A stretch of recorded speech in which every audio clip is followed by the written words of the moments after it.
Et bonjour à toutes et à tous, nous sommes de retour pour vous jouer un sacré putain de mauvais tour. Et donc bienvenue sur le making of de La Statuette Perdue. Si vous avez vu le film et que vous voulez en connaître plus sur l'envers du décor, que vous voulez connaître quelques petits secrets de tournage ou tout simplement connaître un peu tous les procédés qui nous ont menés jusqu'au film fini que vous avez probablement déjà vu, vous êtes au bon endroit.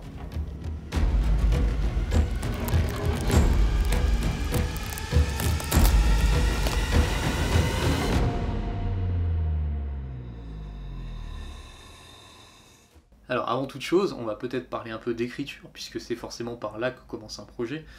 Et donc vous vous doutez bien que chez les Vides-Greniers, on n'est pas très nombreux, ce qui n'autorise pas, on va dire, des folies scénaristiques en termes de personnages, puisque c'est compliqué de rassembler des gens qui font ça par passion, en dehors de leur temps de travail, autour d'un week-end, pour aller tourner avec des potes, des délires qu'on aura écrits et qu'on aura construits au préalable. Donc forcément, l'équipe technique va être limitante dans les possibilités d'écriture. C'est aussi pour ça que ces derniers temps, on a tendance à se diriger pas mal vers le genre horrifique, puisque c'est celui qui demande en réalité le moins d'efforts en termes de présence de personnages. On n'a pas besoin d'avoir énormément de monde à l'écran pour rendre un univers crédible. Loin de là, l'horreur en général, ça fonctionne mieux quand on a quelqu'un qui est isolé. A partir de là, on a essayé de jouer sur le procédé d'avoir un objet relayé au rang de personnage. Le véritable challenge d'écriture pour ce film, c'était d'essayer d'avoir un personnage qui en fait n'est pas un être vivant, n'est pas un être humain, qui soit tout simplement un objet à travers la statuette que vous avez probablement remarqué ici présent. Petit défi d'écriture, c'était finalement de réussir à donner vie à un objet inanimé pour générer de l'horreur entre cet objet qui, de prime abord, n'a aucune raison d'être effrayant, puisque ce n'est pas censé se déplacer, bouger ou quoi que ce soit, et du coup un personnage isolé. L'autre challenge, c'était que ça faisait un petit moment qu'on avait envie de profiter de nos belles montagnes grenobloises pour aller y tourner 2-3 images. Bon, pas de chance, on y allait à demi-mot, puisque finalement la plupart de l'intrigue se passe soit en intérieur, soit de nuit, donc on n'y voit pas grand-chose. C'est pas grave, on prendra notre revanche. À partir de là, on avait donc un scénario horrifique qui se passait en montagne, avec peu de personnages à l'écran, et un objet un peu bizarre, qui est la statuette.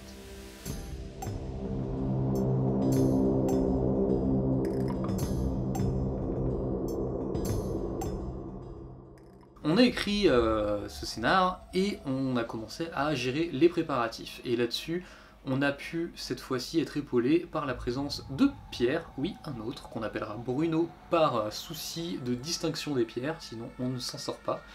Et donc Bruno qui est étudiant à Louis Lumière, du coup en réalisation, qui a bien voulu s'occuper de toute la partie image et lumière, me permettant de me recentraliser sur la réal.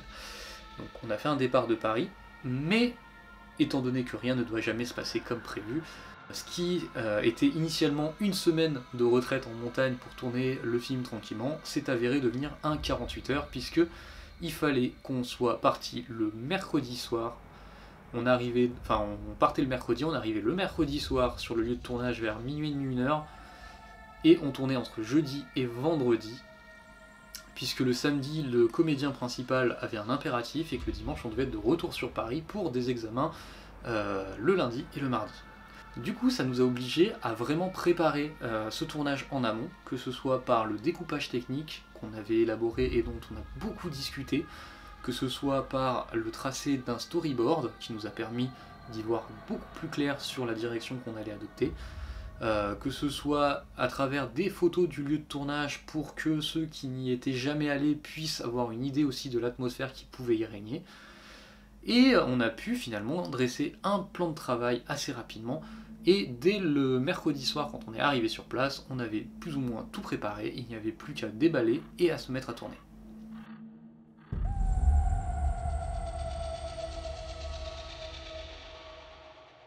Ça a été un tournage, on va pas se le mentir, qui était vraiment épuisant. Comme je l'ai dit, on était déjà sur une base de il faut tourner en 48 heures. Tourner un film de 8 à 9 minutes en 48 heures, ça se fait, mais ça demande quand même pas mal de ressources. Donc on a tourné de jour et de nuit. En général, nos journées s'arrêtaient à 3-4 heures du matin et reprenaient à 8 heures, 9 heures grand maximum. Donc on avait assez peu de sommeil. On n'était pas très nombreux puisqu'on était 3 à la technique principalement et 2 personnes en renfort polyvalent, donc pour la régie ou s'occuper du clap, nous aider à remballer les matos ou à déplacer les choses. Mais il y avait Pierre qui s'occupait à la fois du cadre et de la lumière, donc Bruno. Il y avait Johan au son qui gérait la partie tout seul. Et donc moi à la réalisation qui prenait aussi le temps de temps en temps. Mais bon, on va pas enlever à César ce qui appartient à César. Si j'ai pu l'aider un peu en lumière et pour paramétrer 2-3 fois les caméras, tout le mérite revient à Pierre sur la partie image. L'avantage c'est qu'on a pu faire plein de choses. Donc on a pu tourner de jour en pleine forêt, on a pu tourner de nuit à l'intérieur du chalet, mais surtout de nuit en extérieur, donc improviser un plan où on fait l'enterrement en utilisant un banc de douche transparent finalement pour pouvoir mettre de la terre par-dessus. On a pu faire des séquences de rouling en voiture où les voitures roulent et donc on était accrochés dans le coffre de la voiture qui roulait devant pour faire un travelling arrière avec les moyens du bord.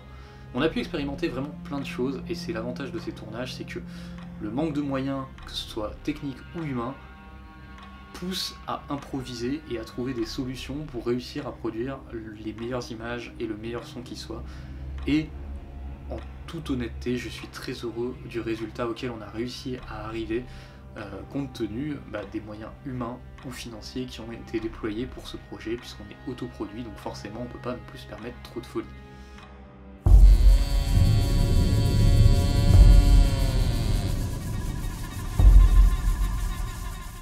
Pour ce qui est de la répartition de la post-prod, c'est vrai que on s'est réparti les tâches relativement simplement, à savoir j'ai pris en charge la partie montage, Pierre Bruno a pris l'étalonnage et Johan a pris le mixage.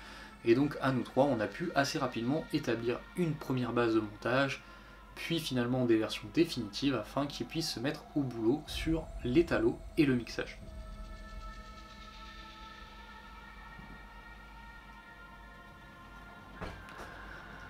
Donc l'étalonnage a pu se faire en plus dans les locaux de Louis Lumière, à savoir à la Cité du Cinéma. Donc ça m'a permis d'une part de revisiter un peu ce lieu dans lequel j'ai pu évoluer au travers de l'école de la Cité, mais ça m'a permis aussi de voir les installations de Louis Lumière et de pouvoir, grâce à Bruno, avoir pour l'étalonnage des vrais bancs d'étalo avec des beaux écrans, avec toute la partie hardware, où il va pouvoir manipuler les choses et aller dans une précision qu'on n'aurait pas avec des écrans normaux chez nous en fait.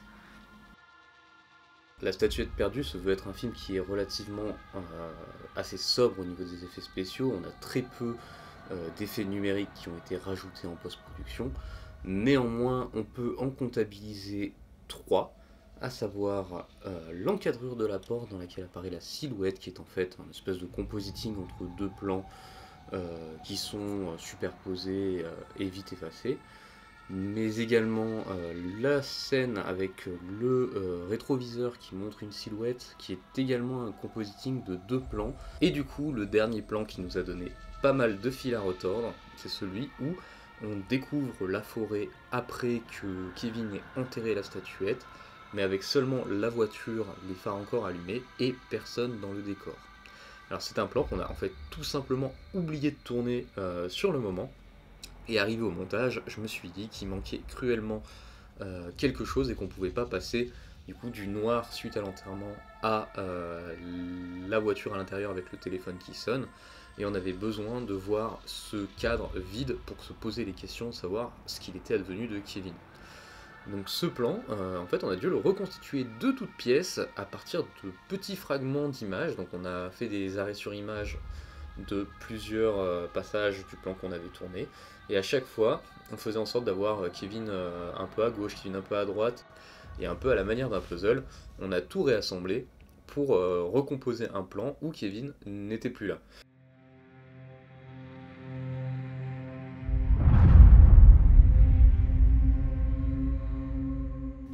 On a vu un peu tout ce qui était périphérique au projet, du coup la genèse du projet, mais on va pas se mentir, je sais que vous, ce qui vous intéresse finalement, c'est de savoir un peu quelle connerie on a bien pu dire sur le tournage. Bon, rassurez-vous, on y vient, et c'est d'ailleurs le moment de se lancer sur tout l'envers du décor et du coup les bêtises qu'on a pu...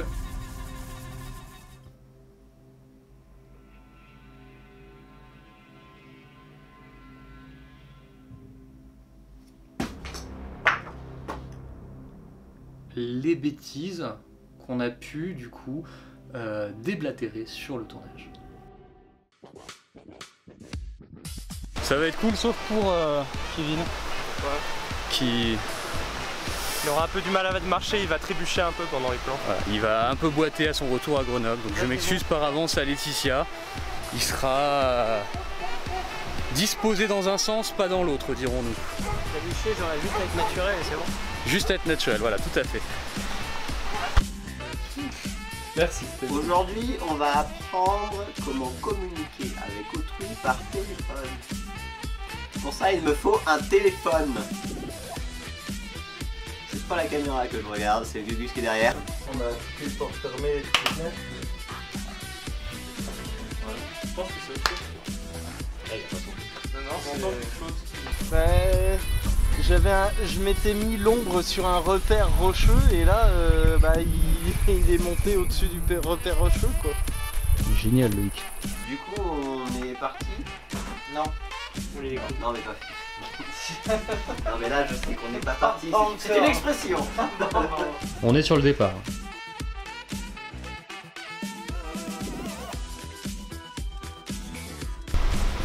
On le sent là.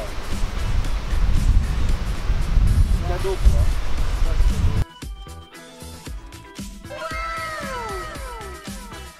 Donc du coup ça se trouve YouTube c'est devenu connu grâce à YouPorn. C'est YouPorn qui a montré que c'était important de mettre des vidéos en ligne. Et donc du coup YouTube a... pas sur YouPorn aussi.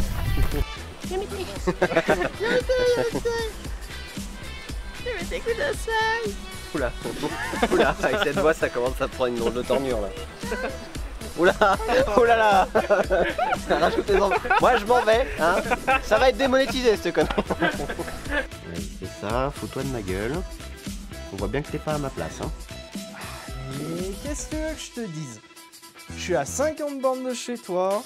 Tu veux que je fasse quoi? Que je vienne te border? Que je te chante une chanson? Que je te fasse une petit bisou sur le bisou? Sur le... Ah merde, merde. Ah, pardon. On la refait? C'est même plus un échec là. Ah ouais. C'est pas un peu plus fourré là? Ah ouais, mais il y a plus de cailloux là. Je sais pas mais... Je sais pas, bon peut-être pas hein. Non mais c'est peut-être pour ça que je voulais te le dire à toi avant que je passe pour un crétin. Qu'est-ce que c'est que ça? Dans le tournage, il y aura pas de... Qu'est-ce que c'est? Vraiment ce plan, le clap avec le gros boule de Loïc. Et...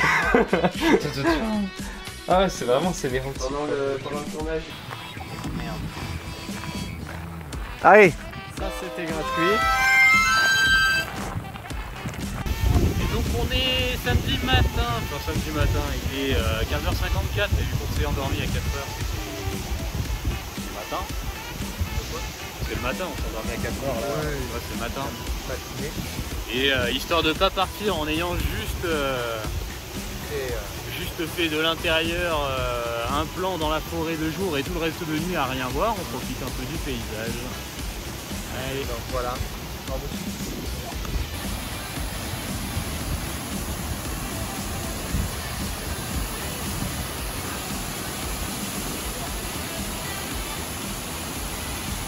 Et ben voilà, j'espère que cette petite vidéo de making of vous aura plu d'une part, mais aussi permis d'en savoir un peu plus autour de la genèse de ce projet spécifiquement, mais peut-être également sur la genèse des projets de court-métrage de manière plus large, et vous aura peut-être donné aussi l'envie de vous lancer à votre tour dans votre court-métrage de fiction, documentaire ou quoi qu'il soit, quel qu'il soit. Et donc je vous remercie pleinement pour l'attention que vous nous avez portée, pour l'attention que vous avez portée à ce projet, et je vous dis à très bientôt pour probablement un prochain pro. G.